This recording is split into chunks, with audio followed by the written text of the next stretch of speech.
Por favor, Vladimir Safatli.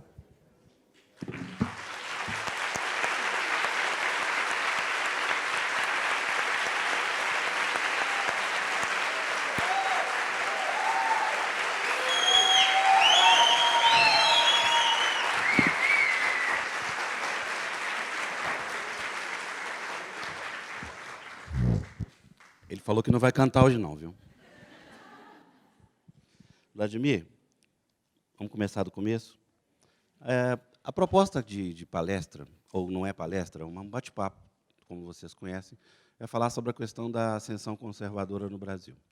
Mas isso aí tem tanto gancho, né? A gente vai tentar costurar, não imediatamente respondendo a pergunta que todo mundo quer saber, ou seja, a opinião do Vladimir sobre a questão política no Brasil hoje, mas vamos tentar puxar um encontro, puxar um ponto lá atrás, Vladimir, e tenta dizer para a gente se essa história tem começo, onde é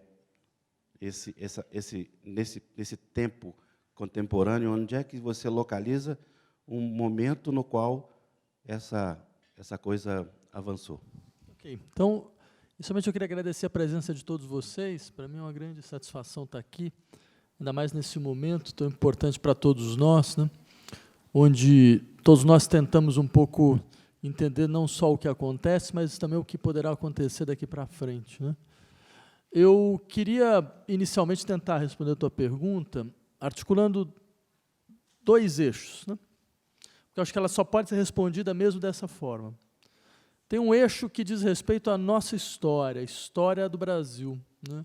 E as dificuldades internas que nos são próprias, né? Que nos são singulares.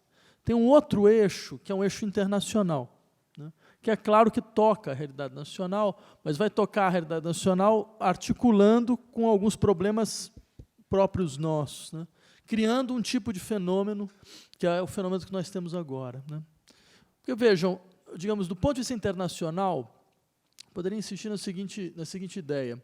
Nós sabemos como há uma ascensão de um certo modelo de gestão social, que não é só um modelo econômico, né, mas é um modelo de organização da vida social, que é o que a gente chama normalmente de neoliberalismo, né?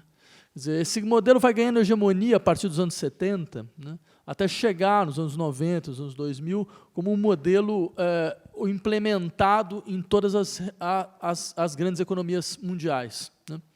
E ele tem uma especificidade que lhe é própria, que é uma certa visão da sociedade como uma sociedade composta radicalmente por uma associação de indivíduos, certo? Ou seja, pessoas com seus sistemas particulares de interesse, que procuram defender seus interesses dentro de um espaço no qual esses interesses poderiam ser reconhecidos todos, né? Só que há um elemento decisivo aqui, que orienta muito, digamos, dos sintomas de uma vida neoliberal, né? É que esse modelo de uma sociedade como uma associação de indivíduos, ele é necessariamente um modelo que é baseado em um certo tipo de circulação de afeto. Porque os indivíduos, eles têm uma característica fundamental.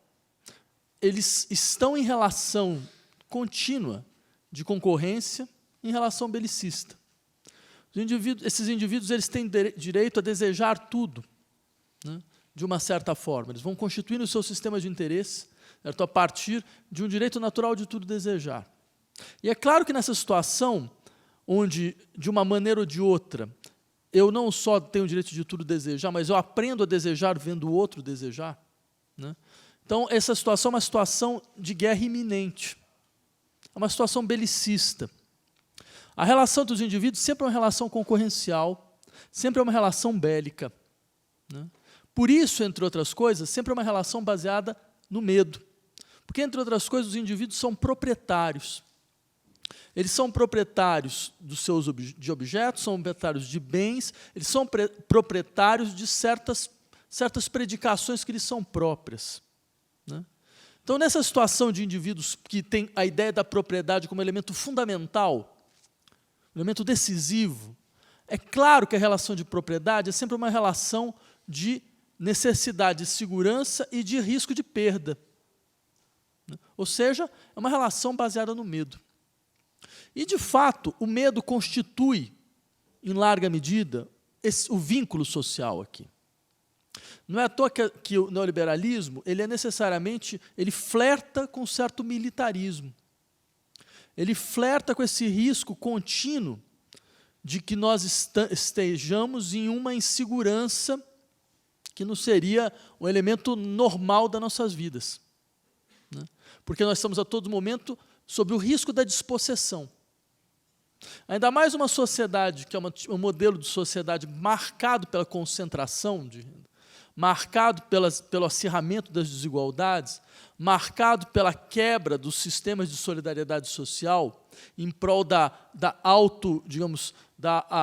autorresponsabilização dos indivíduos. Os indivíduos eles são responsáveis pelos seus próprios fracassos, eles são responsáveis pelos seus próprios impasses, certo? Então, não há nenhum horizonte de solidariedade social que é possível, de uma maneira ou de outra, mobilizar, né, para que nós possamos criar uma certa coesão, certo? Que não seja simplesmente uma coesão baseada nessa ideia de, em última instância, você tem as individualidades todas responsáveis pelo seu próprio destino. Né? Então, como nós temos, na verdade, este horizonte, esse horizonte é baseado fundamentalmente no medo contínuo, da perda, da despossessão, da concorrência contínua. Né? E aí é um elemento muito interessante, porque se tem uma coisa que o Freud nos mostrou, é que o medo é o afeto mais maleável possível. Ele passa de um lado para outro, ele é deslocado. Certo? Então, o medo de um objeto aqui pode, na verdade, aparecer em outro lugar. Né? E é isso, de uma certa forma, que nós podemos chamar de gestão social do medo. Né? Nesse horizonte, é muito claro que as redes de solidariedade social elas vão se decompondo, as redes de cooperação vão se decompondo, certo? E você vai ter uma sociedade baseada na ideia de uma insegurança generalizada e de uma pauperização generalizada. Porque essas sociedades são sociedades que, de uma maneira ou de outra, caminham em direção a um enriquecimento dos mais ricos, ao empobrecimento dos mais pobres, né? A uma intensificação dos regimes de trabalho e a um achatamento dos salários. Né? Então, vocês trabalham hoje muito mais do que tinham que trabalhar há 30 anos para conseguir mais ou menos o mesmo rendimento. Exige muito mais formação, ou seja, muito mais tempo, né, de formação para que vocês consigam o mesmo tipo de rendimento que alguém com uma formação menor conseguia há 30 anos atrás. Né? Bem, este horizonte, vocês percebem, é um horizonte de precarização geral, cada vez mais forte. Este horizonte desestabilizou os consensos da democracia liberal nos países do Atlântico Norte, na Europa e Estados Unidos, principalmente. Essa desestabilização, ela produziu uma outra dinâmica política. As populações foram percebendo que o regime normal de funcionamento dos governos não garantia mais prosperidade, não garantia mais enriquecimento nem segurança. Então, o que essas populações começaram a fazer? Elas começaram a ir para os extremos. Então, você vai ter uma situação na qual os votos nos extremos crescem. Certo? Mas é interessante, porque se fala em ascensão conservadora, eu teria uma correção um pouco a fazer. Porque nesse horizonte nós temos, na verdade, em muitos casos, não uma ascensão de um extremo, mas uma ascensão dos dois. Né? Tem países, como por exemplo a França, onde você viu a ascensão de dois extremos. O extremo da direita e o extremo da esquerda. Se você faz uma somatória dos últimos votos da eleição presidencial na França, 20% foi para a extrema-direita, 20% foi para a extrema-esquerda, 40%. Vocês vão para a Inglaterra tem hoje o Partido Trabalhista mais radical de toda a sua história. Né? Tem uma liderança, como o Jeremy Corbyn, que deve ser a liderança mais radical da Inglaterra desde o Oliver Cromwell, né? Ou seja, já faz um certo tempo. Né? Se você vai, por exemplo, mesmo para os Estados Unidos, o que você tem? Você tem uma radicalização dos polos também. Né? Você tem um governo mais à direita, mas se você pegar as pesquisas, quem é o político mais popular dos Estados Unidos hoje? O Bernie Sanders, exatamente. É um político que se diz socialista em um país até onde ontem socialismo era um palavrão, era uma injúria, era impossível de ser dito. Então, esse é um elemento interessante. Quer dizer, há uma racionalidade, as pessoas veem isso como uma espécie de irracionalidade, né, na política. Não, tem uma racionalidade desse processo. A racionalidade é setores fundamentais da população sentem, percebem sua precarização e percebem também que as propostas do centro não conseguem modificar esta situação. Até porque nós vivemos em uma crise econômica mundial de mais de 10 anos. E essa crise não passou. E todos os remédios para a crise que foram partilhados pelos atores políticos que estavam no centro não deram certo, em larga medida. Não garantiram o retorno da prosperidade. Então, daí, uma certa racionalidade daqueles que vão operar em dois campos. Só que aí tem a situação brasileira, que ela é singular. Ela é bastante ela tem algumas especificidades. E essas especificidades se demonstraram hoje completamente explosivas. A principal delas é que o Brasil é um país que foi incapaz de elaborar o seu próprio passado. Ele é assombrado pelo seu passado. Ele luta lutas que são lutas de hoje e de ontem ao mesmo tempo. Ele ouve discursos que são discursos de hoje e de ontem ao mesmo tempo.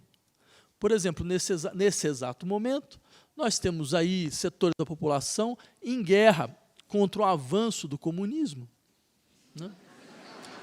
Numa época em que, bem, vocês sabem muito bem, desculpa, não há, até gostaria, mas não há comunistas. Não há. Não, ou seja, não tem mais a Europa do Leste, não tem mais a União Soviética, não tem mais o Vladimir, Pacto de Varsóvia. Hoje, no Rio de Janeiro, uma amiga nossa fez um relato numa das redes, na qual o motorista de táxi estava com um áudio colocando as coisas do Bolsonaro. Ela falou, por favor, desligue isso aí. O motorista chamou ela de comunista, ela teve que sair do carro e, como se não bastasse, o motorista saiu correndo atrás dela. É uma cena carioca? É, né, gente? Mas ela pagou? Disse que jogou o dinheiro. Ela falou assim, joguei o dinheiro em cima do banco e dei no pé. Vai ver que foi isso, não né? Devia ter, vai ver que foi esse o problema, o dinheiro estava errado. Né? Comunista ainda não paga? Não, mas o que é interessante dentro desse discurso é que você pode falar, não, esse é um discurso meio delirante, né? Mas não é que é um discurso delirante.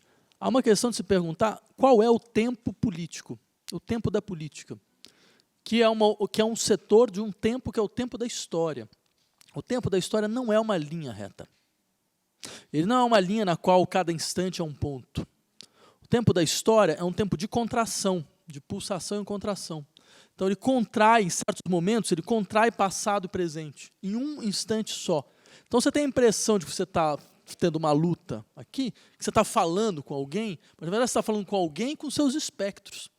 Né?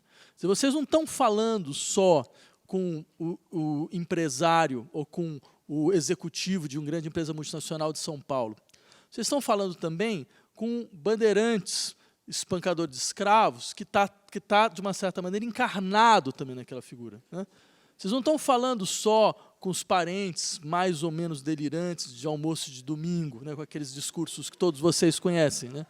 Vocês estão falando também com fazendeiros, né, escravocratas, que se encarnaram, todas essas pessoas.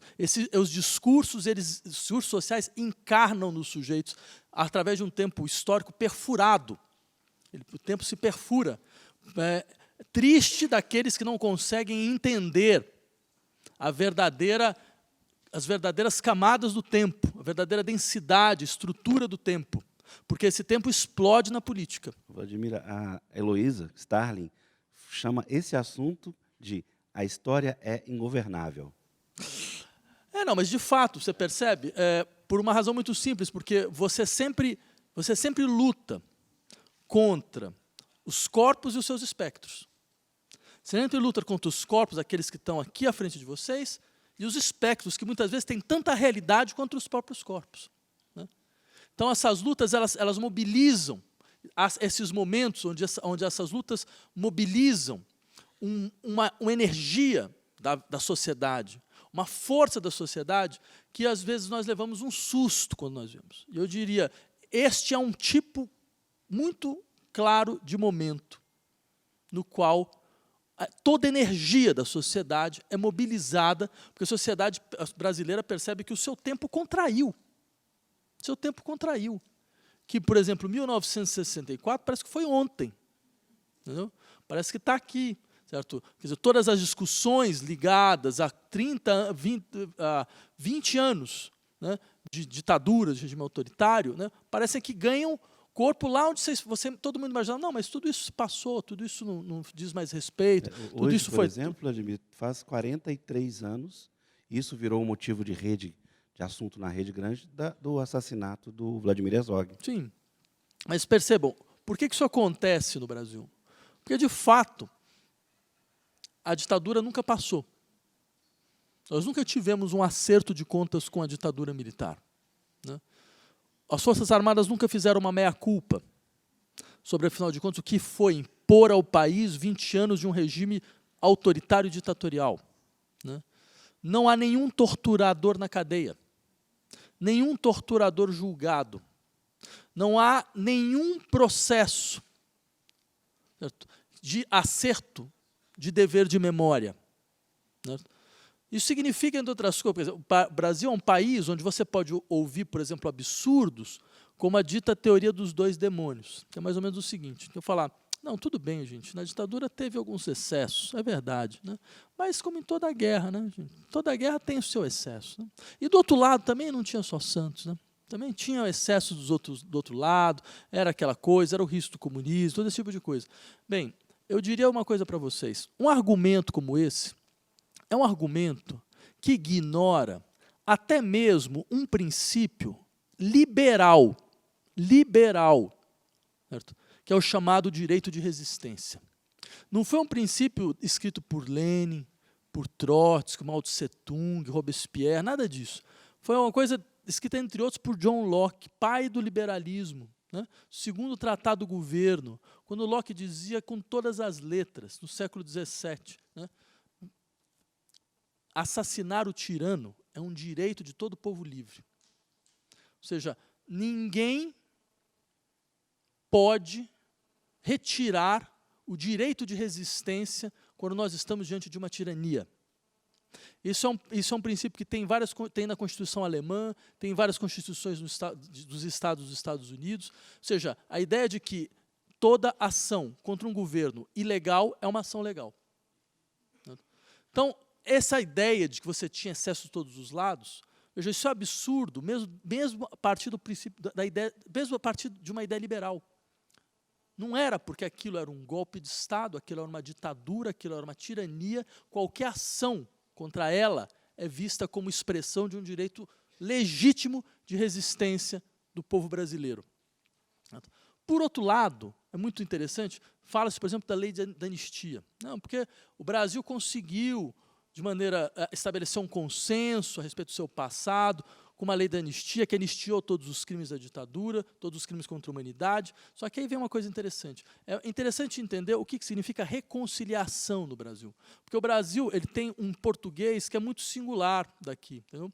É um português que não é exatamente o mesmo português de outros países, né? Reconciliação no Brasil significa uma coisa muito específica, que ninguém consegue entender fora das nossas margens. Certo?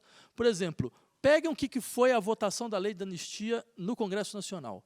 A votação foi uma votação, 206 votos pela lei da anistia, 201 contra. Você vê? 206 a 201. Isso se chama reconciliação no Brasil.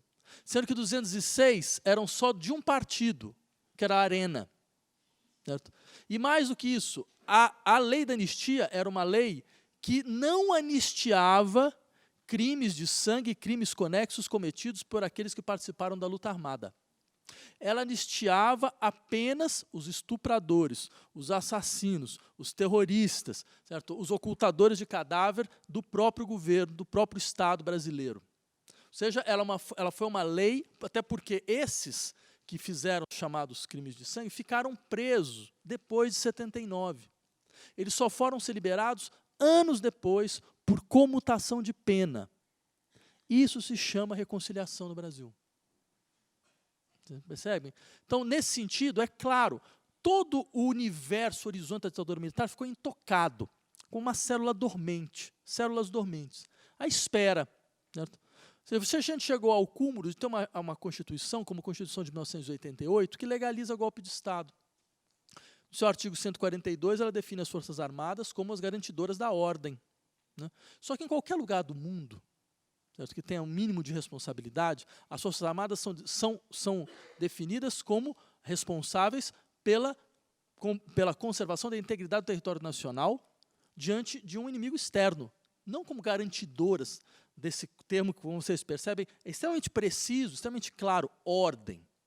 Né? O que é ordem nesse caso? Né? Ordem o quê? Ordem moral? Ordem econômica? Que ordem é essa? Entendeu? Então, vejam, nesse sentido, é sempre bom a gente lembrar, o Brasil ele foi uma aberração, a sua transição em direção à democracia foi uma aberração, por isso que a democracia do Brasil nunca se realizou, por isso que ela sempre é uma democracia imperfeita. Não é que ela ia paulatinamente conquistando mais segurança. Não, ela ficava girando em torno das suas mesmas imperfeições. Então, o que acontece a partir de um certo momento, digamos a partir de 2013? A partir de 2013, ficou claro no Brasil que todo o nosso modelo de governabilidade tinha chegado a um colapso. Na verdade, a gente está há 5 anos em colapso. 5 anos. Se vocês pensarem, é sempre bom a gente lembrar por que as pessoas vão tendo reações extremas nesse país, entre outras coisas, porque esse país é um país em pânico. O país está em pânico. Ou seja, em 5 anos você teve um ex-presidente preso, uma ex-presidente deposta por um impeachment, um presidente que tem 95% de reprovação, certo? Um Congresso em decomposição, um poder judiciário completamente alterado. Ou seja, você tem um país em pânico. Então, as pessoas, o que elas podem fazer diante do pânico? Elas podem fazer 2 coisas. Uma delas é falar, essa experiência institucional fracassou. O Brasil fracassou nessa experiência institucional da nova república. Então, é necessário retomar o poder às mãos do povo. Retirar o poder da representação e dar ao povo, em um processo direto, de fortalecimento. Ou seja, a soberania popular é fortalecida. Só que tem uma outra estratégia, que ela foi usada agora, que é numa situação de pânico, a gente chama a polícia. Entendeu? Você chama o exército. Você chama quem tem a mão forte, né? Quem tem um pulso firme, né? Que vai conseguir botar ordem no interior dessa bagunça, entendeu? No interior dessa inconsistência geral, né? E vejam que interessante. 2013 foi um momento no qual esta consciência de que a governabilidade da nova república tinha entrado em colapso foi forte.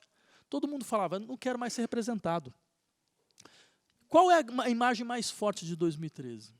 É uma imagem em Brasília, na qual a massa da população vai em direção ao Congresso para quebrar o Congresso, e a polícia não consegue fazer nada com isso, então a polícia empurra a massa para o lado, e a massa então vai e quebra o Palácio do Itamaraty. Né? Não há nenhum momento na história brasileira que expresse uma desidentificação tão forte da sua população com o poder. Nenhum momento onde você vê a população querendo quebrar o signo do poder. Não era só ir contra um governo, era quebrar os signos do poder. Né? Porque ele se sentia em um processo de desidentificação. Ela não se identificava mais. Né? Então, nesse horizonte, não é à toa que você começa a ouvir discursos cujas palavras centrais eram ordem, intervenção militar, controle, certo? Ou seja, colocar as coisas no seu lugar, né? Voltar ao lugar natural de todas as coisas, né? Voltar a esta hierarquia, né? que não é só uma hierarquia política, mas uma hierarquia política, uma hierarquia social, é uma hierarquia de gênero, é uma hierarquia de raça, é uma hierarquia de identidades sexuais, certo? Voltar à maneira, ao regime natural. Né? Natural por quê? Porque você tem medo. Você tem medo dessa negatividade popular que apareceu pela primeira vez em 2013 e poderia levar o país a um outro lugar. Então, o que você faz? Você cria um novo, que, na verdade, é só o retorno a 30 anos atrás. Não? Um sujeito que aparece com um discurso militar que, no fundo, diz, não, mas eu queria voltar como há 50 anos. Não? A gente vai ter a segurança de 50 anos atrás. A segurança de 50 anos atrás é muito interessante, não sei se vocês lembram. É uma segurança com o Esquadrão da Morte, né? Era uma segurança onde, afinal de contas, você tinha a qualquer momento a possibilidade de ser preso, Deus sabe muito bem por quê, né? Ou seja, onde as pessoas desapareciam ao léu, sem muitas informações a respeito de onde elas foram parar, o que aconteceu com o corpo, o que aconteceu com tudo. Certo? Era uma segurança muito específica, muito interessante. Não? Ou seja, uma segurança que, como vocês esperam, todos adoraram, tanto que quiseram continuar com ela durante muito tempo. Né? Ou seja, basta lembrar, afinal de contas, que era a rejeição ao regime militar já em 1984. Entendeu? Então, é claro que dentro dessa dinâmica, você tem uma dinâmica de reação, a constituição de um sujeito reativo. Certo? Só que, aí vem a coisa interessante, o mundo também está em radicalização das posições. Né? O que acontece quando o mundo encontra o Brasil? Quando esse processo aqui, interior da sociedade brasileira, encontra um outro processo, né? Que é um processo de consolidação de uma política neoliberal. E aí vem uma coisa interessante, porque do ponto de vista das políticas neoliberais, o Brasil é uma aberração. Né? O Brasil é um país que, das 4 maiores empresas, 2 são estatais. A BR Distribuidora e a Petrobras. É um país que, dos 4 maiores bancos, 2 são estatais. O Banco do Brasil e a Caixa Econômica Federal. É um país que vocês podem dizer o que vocês quiserem, entendeu? Mas é o único país do mundo com mais de 100 milhões de habitantes que oferece à sua população um sistema universal e gratuito de saúde. Isso não existe em nenhum lugar do mundo, nenhum lugar. O sistema pode ter problemas? Tem vários problemas. Mas, no entanto, é um sistema que, se alguém de vocês tiver câncer, ele vai ser obrigado a tratar de vocês. Não tem nenhum lugar no mundo.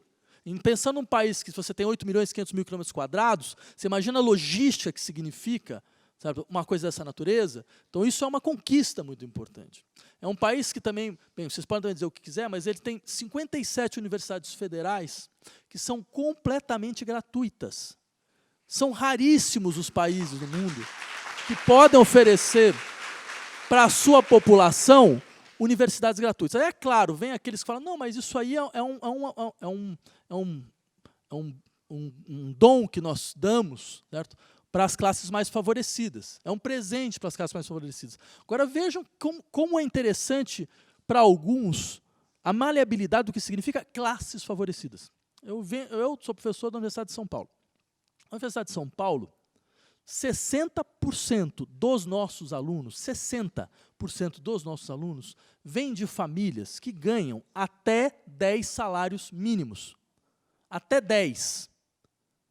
Está longe de ser elite em qualquer situação que você tenta descrever. Se essa família tem 2 filhos, e se ela for precisar pagar alguma coisa, ela não vai conseguir pagar para 2 filhos. Ela não vai conseguir. Certo? Isso se repete em todas as outras universidades do país. Certo? Agora, ao invés daqueles que se dizem, de fato, realmente indignados, né, com o uso que as elites fariam das nossas universidades, ao invés deles falarem, não, vamos abrir mais vagas, certo? Para poder, em última instância, abrigar mais alunos de classes favorecidas, não, eles não querem fazer isso. Eles querem que as universidades sejam pagas. E depois eles chegam para o sujeito e falam, não, mas aqueles que não puderem pagar ganham um voucher. Né? Um voucher. Né? Agora eu pergunto a vocês, o que acontecerá com este voucher? Né? Claro, com certeza o voucher vai conseguir pagar a mensalidade. Né? Como em todo lugar do mundo. Porque em todo lugar do mundo onde tem voucher, o voucher não paga a mensalidade.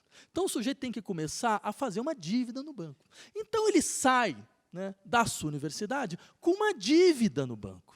Ele sai com um diploma numa mão e uma dívida na outra, que é uma bela maneira de empurrar o sujeito a ter qualquer emprego. Porque ele vai ter que pagar, ele já entra endividado, entendeu? Ele já entra na vida endividado. E você acha que ele vai mudar depois? Ou seja, é óbvio a brutalização da injustiça. Ao invés de você tentar acertar o sistema para que ele seja mais justo, você, na verdade, tenta desmontá-lo para criar uma situação ainda mais injusta. Então, dentro do horizonte neoliberal, o Brasil é uma certa aberração. Por que isso aconteceu? Porque a Nova República era um sistema de dupla trava. Devido à sua característica de grandes conciliações, né, ela não conseguia nem ir muito para frente, fazendo grandes transformações, nem ir muito para trás, fazendo grandes regressões. Ela precisava negociar a todo momento. Só que chegou uma hora que certos setores da vida social acharam que não precisavam mais negociar. Porque se eles continuassem negociando, esse programa neoliberal nunca seria implementado. Nunca. Então, o que eles fizeram? Eles lembraram das células dormentes da ditadura e do autoritarismo nacional, eles lembraram do medo, né? E aí vem o medo como afeto político central, lembraram do medo que setores da população viram quando a população expôs sua negatividade, sua desidentificação, e fizeram um amálgama entre políticas neoliberais suicidas, né, e protofascismo, que, no fundo, era um amálgama que já se repetia um outro modelo que tinha sido implementada na mesma América Latina, só que em outras circunstâncias, que era no governo chileno do general Augusto Ugarte Pinochet, né, que tinha feito exatamente isso, uma ditadura que tinha lá o seu núcleo decisório econômico chamado Chicago Boys, que utilizaram o Chile como um grande laboratório. Né? Eles falam, não, mas a experiência chilena neoliberal foi fantástica. Bem, seria interessante aqueles que falam as coisas, que eles estudassem, entendeu? Seria muito mais interessante. Porque se eles tivessem, de fato, feito uma análise da economia chilena, sabe, eles descobririam que a economia chilena acontece isso. 73, com o golpe, ela cai. E depois ela vai subindo para o mesmo lugar. Não? Ou seja, simplesmente o que se chamava de boom chileno era simplesmente a recuperação econômica para o mesmo padrão do final dos anos 60. Os números são claros. Certo? Então, vejam, nesse sentido, o que acontece nesse horizonte? Acontece que se cria no Brasil algo que, do ponto de vista mundial, é de fato muito singular. Porque se você pegar a extrema-direita europeia, a extrema-direita europeia ela é antiliberal. Ela é protecionista, ela faz críticas ao sistema financeiro, ela tem programas de assistência que são roubados da esquerda, né, dentro de um modelo que, no fundo, é um modelo do fascismo italiano, que era radicalmente antiliberal. Certo? Então, o que acontece? Dentro desse horizonte, as políticas neoliberais não podem se associar à extrema-direita. Então, elas têm que associar um certo centro, para ter um rosto um pouco mais humano, né? Aí mistura com cosmopolitismo, com todo esse tipo de coisa, comunidade europeia e tal. Só que no Brasil, toda tentativa de aplicar essas políticas neoliberais fracassaram eleitoralmente. Ninguém aceitou. Porque a gente tem os números são claros. 68% da população brasileira é contra, pura e simples, privatizações. 71% da população brasileira é contra a reforma trabalhista. 85% da população brasileira é contra a reforma previdenciária. Ou seja, os 3 pilares das políticas neoliberais são claramente rechaçados pela população. E como é que você faz para, então, conseguir passar algo dessa natureza? Você passa em silêncio. Não, você passa em silêncio. Você cria uma campanha que é, na verdade, uma não-campanha. Que é, na verdade, um esvaziamento, mesmo do ponto de vista da democracia liberal, é um esvaziamento do que seria o chamado espaço público. Porque o espaço público pressupõe que as populações elas têm o direito de visualizar as manobras políticas de cada um dos seus atores e a confrontação entre eles, a confrontação aberta e declarada entre eles. O que aconteceu na nossa campanha eleitoral? Né? Uma campanha eleitoral onde não tem confrontação, porque não há debates, pura e simplesmente, não há debate, ou seja, um desrespeito brutal à população brasileira, no sentido mais forte do termo, certo?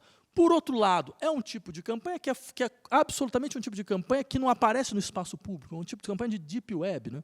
É um tipo de campanha de estruturas de WhatsApp que mandam milhões e milhões de fake news para todos os lados, certo? Criando através de um sistema de algoritmos onde ele sabe mais ou menos qual o tipo de perfil de cada um, que tipo de notícia cada um espera, tirando do espaço aberto as movimentações políticas e colocando no espaço obscuro, no espaço onde ninguém vê, onde ninguém entende.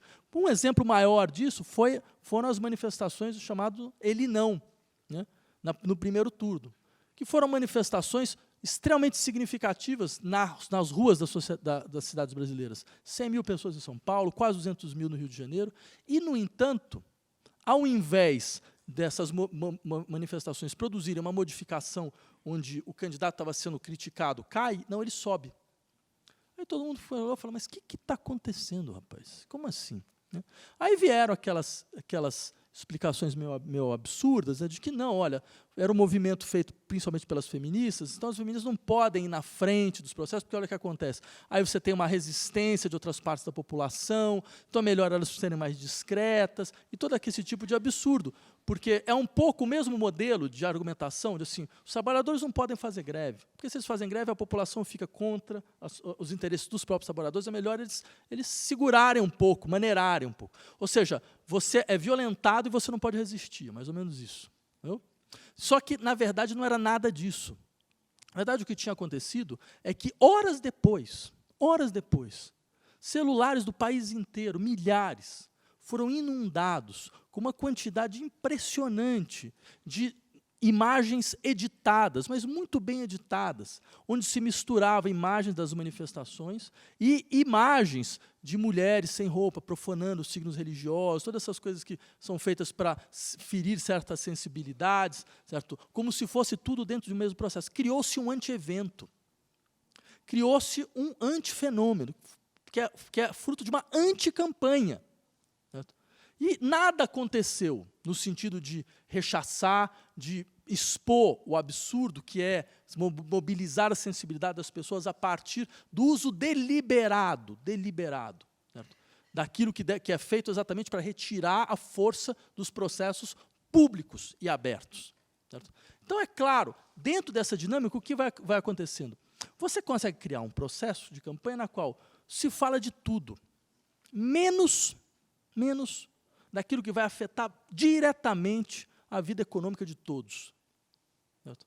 Se fala, então, sabe, dos comunistas, na verdade, porque não sei se vocês perceberam, o verdadeiro responsável pela crise brasileira não são os bancos, não é o sistema financeiro, não é o empresariado, não é nada. O verdadeiro responsável é o professor de história.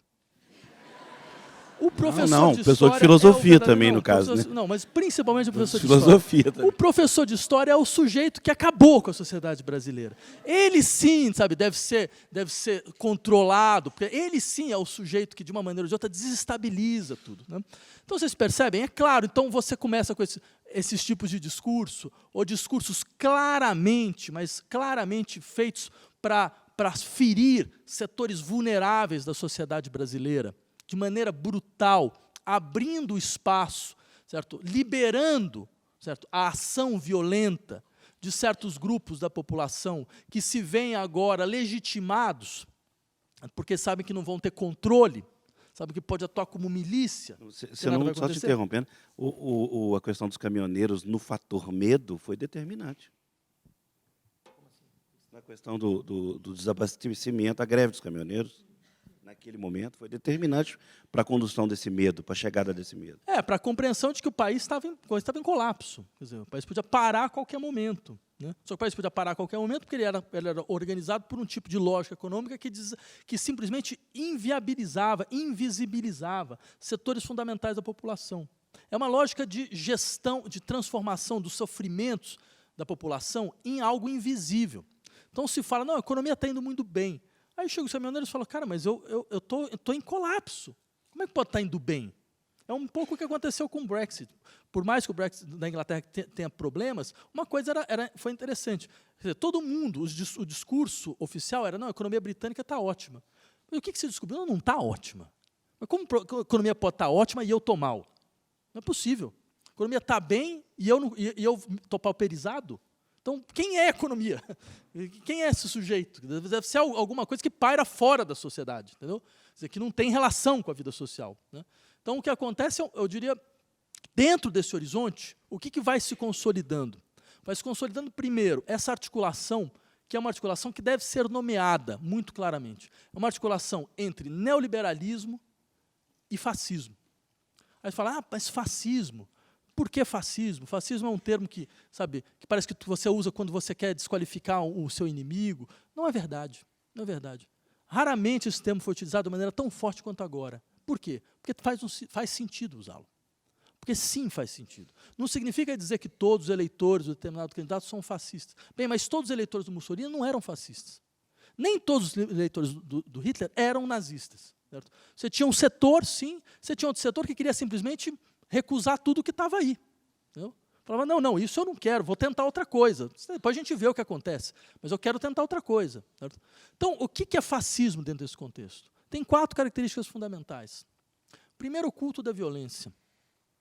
Essa ideia de que você pode criar uma sociedade violenta, certo? Uma sociedade na qual, afinal de contas, as pessoas acertam seus problemas entre si, certo? Uma sociedade, entre outras coisas, onde é possível você circular discursos os mais violentos possíveis, sem consequência alguma, ridicularizar setores os mais vulneráveis possíveis, sem consequência alguma, certo? E fazer apologia de torturador, sabe, transformar um sujeito que tinha um sadismo de pegar uma mãe, depois de torturada, pegar os 2 filhos de 3, 4 anos, eu conheço porque com um deles eu escrevi um livro, né, que é Resta da Ditadura. Pegaram os 2 filhos, botaram de frente da mãe, torturada, a mãe olhando, e o filho vira para a mãe e fala, mãe, por que você está verde? Esse sujeito que fez isso é o herói de uma parcela da população brasileira hoje. Certo?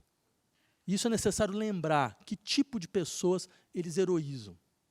E o que eles fizeram na história brasileira. Certo? Este culto da violência é associado com um culto de um Estado-nação paranoico. Certo? Não é só a ideia do nacionalismo, é um patriotismo completamente descontrolado, porque é um patriotismo baseado no silêncio, baseado na ideia de que é necessário se silenciar a respeito dos crimes que constituíram esse país. Porque, claro, todo problema é que falta educação moral e cívica nas escolas, né? Porque assim, tendo educação moral e cívica, nossas crianças vão ter orgulho dessa pátria que foi construída em cima do genocídio indígena, em cima da escravidão dos negros. Entendeu? Eles vão esquecer da dívida incomensurável que esse país tem com aqueles que ele violentou, com aquele que ele destruiu, com aquele que ele matou, que ele assassinou. Certo? A consciência reflexiva de um povo é construída a partir da compreensão dos seus próprios crimes. Isso nunca foi uma fraqueza, isso é uma força dos povos, de entender os crimes que eles cometeram, para que eles não cometam mais, para que eles entendam, no final das contas, onde está a verdadeira violência, para que essa violência pare. Mas este culto do Estado-nação, paranoico, da bandeira, né, levantada, assim, né, da maneira do verde, amarelo, não sei o quê, no fundo ele quer esconder, entre outras coisas, certo? Que trata-se de alimentar essa lógica delirante da fronteira, das nossas fronteiras porosas, que podem ser invadidas a qualquer momento, entendeu? Da nossa identidade que está sendo misturada, certo? Desses refugiados que vêm aqui, certo? Com seus crimes e todas essas coisas, como se não tivesse crime aqui, né? Ou seja, como se eles fossem responsáveis, pessoas que estão completamente vulneráveis, completamente desesperadas, em situações as piores possíveis, e depois vão ser expulsas desse país por pessoas com comportamento de banditismo, certo? Cantando o hino nacional. Esse é o culto paranoico do Estado-nação. Junto a isso, você ainda tem uma insensibilidade absoluta em relação às classes mais vulneráveis, a ponto de você acreditar que você pode fazer troça do sofrimento secular dessas classes. Certo? E sempre com aquele tipo de discurso, não, mas não tenho nada contra eles. Eu não tenho nada contra os homossexuais, tenho nada contra... A questão é que assim, eu não quero ficar vendo. Eles querem me obrigar, querem ensinar meu filho a ter tolerância, querem ensinar meu filho, que no fundo, ensinar meus filhos como isso, de uma certa maneira, é natural. E eu não acho que isso é natural, tem todo o direito de achar que isso é natural. Não, meu amigo, você não tem todo o direito de achar que isso é natural. Certo? Os seus preconceitos, quem paga os seus preconceitos é a vida social. Quem paga o teu preconceito é a sociedade. Quem vai sofrer por causa do teu preconceito é a sociedade. Então a sociedade tem todo o direito, sim, de lutar contra o teu preconceito e contra o preconceito que você passa ao seu filho. Entende?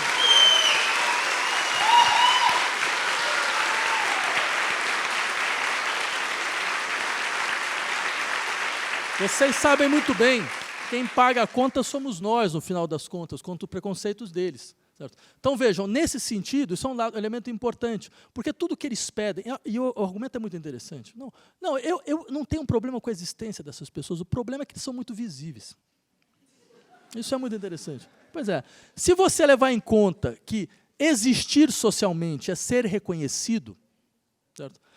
Pedir para tirar a visibilidade é eliminar a existência social pura e simples. Entendeu? Por que a existência é complicada? Aí volta a questão dos afetos. Porque tem pessoas que gostariam que elas não fossem afetadas por certos corpos, pela presença de certos sujeitos. Elas lutam desesperadamente para bloquear esta afecção. Porque reconhecer não é simplesmente uma operação de recognição, não é simplesmente saber que algo está lá. Reconhecer é também se transformar. Se eu reconheço alguém que antes eu não reconhecia, eu me transformo. Porque eu me implico, eu sou afetado por corpos que antes não estavam no meu horizonte. Então, minha existência muda. E é essa existência modificada que muitos temem. Essa implicação contínua que muitos temem.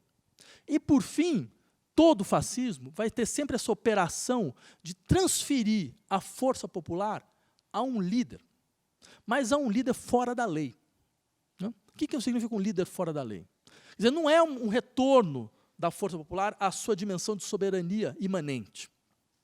É você escolher um líder que é alguém que está fora da lei, por quê? Porque ele pode falar qualquer coisa e nada vai ter consequência. Não? Ele pode falar os piores absurdos e nada vai ser efetivo, nada vai ter real consequência. Então, ele não vai ser responsabilizado por nada. Ele não vai ter nenhuma responsabilidade naquilo que ele diz, a ponto de seus eleitores rezarem a Deus, alguma coisa parecida, para que, no fundo, tudo que ele esteja falando não seja verdade. Não seja exatamente aquilo que ele vai fazer. Vejam que situação... Mas isso é uma situação muito interessante, porque todo líder fascista é uma mistura de militar com palhaço de circo. Sempre foi assim. Entendeu?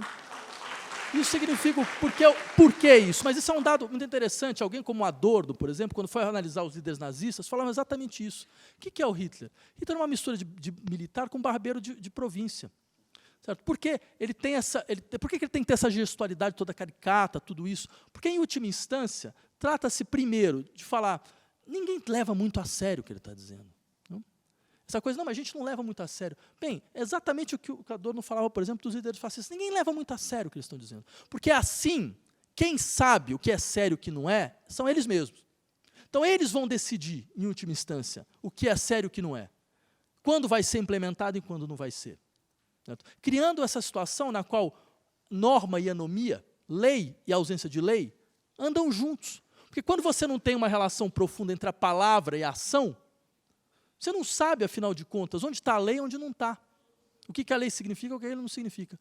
Agora, eu quero que alguém aqui me diga que essas quatro características não se aplicam hoje a certas realidades que nós temos aqui no nosso país. Pensem bem, para vocês verem que, de fato, existe uma tendência proto-fascista dentro da sociedade brasileira, que se representa agora em certos atores políticos hegemônicos. Isso não é um exercício retórico. Isso não é uma mobilização retórica. Isso é uma descrição precisa de um processo político. Vinculado, entre outras coisas, à incapacidade brasileira de deixar, se livrar, se liberar de um passado autoritário, ditatorial e brutal. Criando ilusões onde não existia corrupção na ditadura militar. Ok. De todos os casos de corrupção da ditadura militar, CAPEM, Coroa Brastel, Jari, certo? Entre tantos outros, tem um que eu gosto muito, que é a Petropaulo, né? Que era, na época do governador de São Paulo, Paulo Maluf, procurar petróleo no estado de São Paulo. Né? Foi fantástico. É claro, ninguém achou nada. Né? Deve ter achado um oleoduto da Petrobras, uma coisa assim. Certo? Mas você imagina a corrupção que não foi esse tipo de coisa. Né? Ou seja, todo regime totalitário, um regime corrupto. Pinochet falavam a mesma coisa. Não, ele pode ter seus problemas, mas ele não é corrupto. Aí descobriram as contas privadas do Pinochet. Né? Várias contas privadas. Certo? Bem, nesse sentido, É claro que o que nós temos diante de nós, hoje, aí eu terminaria um pouco por aí, o que nós temos diante de nós agora? Nós temos uma situação que não é simplesmente, todos vocês sabem, não é simplesmente mais uma eleição. Não é simplesmente mais um momento de decisão eleitoral na qual, dependendo do resultado, nós voltamos atrás. Não, na verdade, é uma encarnação dos piores fantasmas da sociedade brasileira. De todos esses que a sociedade brasileira nunca teve coragem de se confrontar. Nunca foi capaz de olhar cara a cara. Certo? Agora, eu insistiria algo que eu insisto já há algum tempo. Quis a contingência que fossem vocês, que fôssemos nós, aqueles que estariam neste momento decisivo da história brasileira, onde os seus fantasmas autoritários se encarnam, mas se encarnam em uma potência brutal, uma potência explícita, uma potência visível, quebrando, entre outras coisas, garantias mínimas do que para nós são valores fundamentais, como, por exemplo, o valor da liberdade, o valor da oposição, de você ter uma oposição que não vai ser metralhada, não? Por ser oposição. Porque se fala, não, nós vamos ser violentos contra os bandidos. É muito interessante o conceito que eles têm de bandido. Bandido, em última instância, é todo mundo que não pensa como eles. Não? Bandido sou eu, bandido são vocês. Isso é bandido. Certo? É claro, é evidente que neste momento, onde esses elementos parecem tão frágeis dentro da sociedade brasileira, certo? Há de se entender o que significa nós estarmos aqui hoje.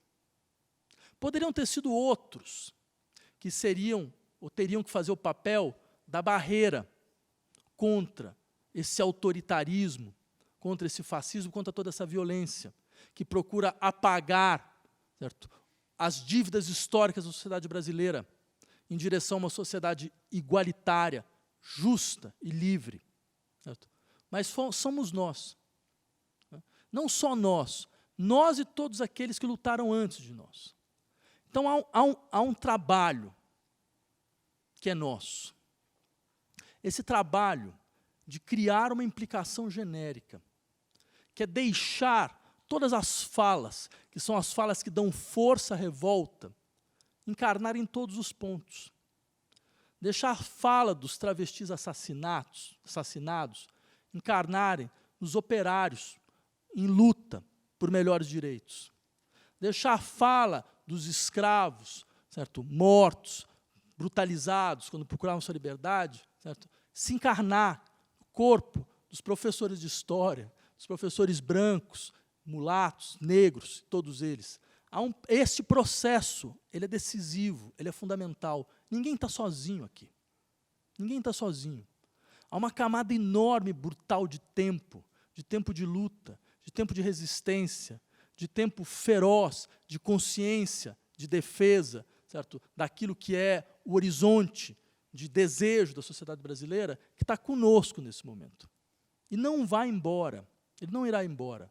Porque há alguma coisa maior do que o medo daqueles que tentam impor à sociedade brasileira mais uma história de violência e de brutalização. Há algo maior do que esse medo. É o desejo de cada um de nós.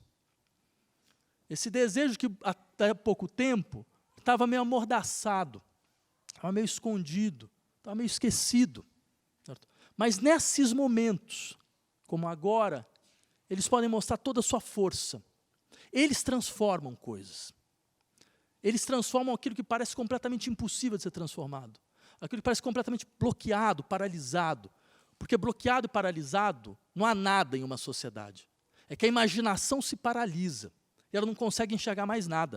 Ela não consegue ver mais nada, a não ser seu próprio abismo, a não ser sua própria queda. Certo?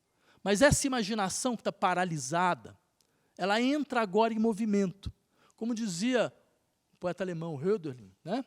Lá onde está seu maior perigo, também está a sua salvação. Nós estamos vendo o maior perigo da sociedade brasileira. Esse perigo despertou muitas pessoas. Despertou a consciência de muitas pessoas. Despertou a vontade de muitas pessoas lutarem, né? E irem em direção a uma sociedade que você pode muito bem não saber qual é, Mas você sabe muito bem o que você não quer e o que você não vai aceitar, em hipótese nenhuma, nenhum tipo de retorno. Este processo é um processo irreversível. Certo? Se nós, independente do que acontecer nos próximos dias, né, lembrarmos disso, mesmo as noites mais escuras, elas serão curtas, muito mais curtas do que elas prometem. Era isso. Muito obrigado.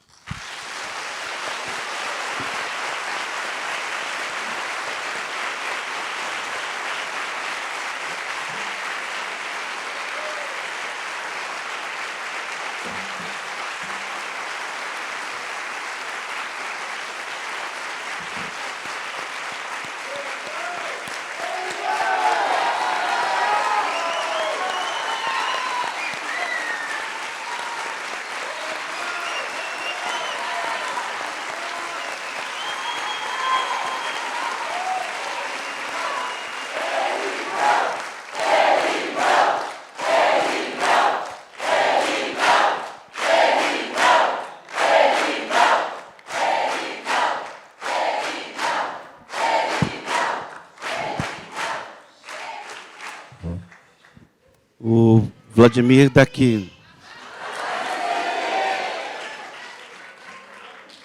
daqui a pouquinho o Vladimir sobe para os autógrafos. Obrigado.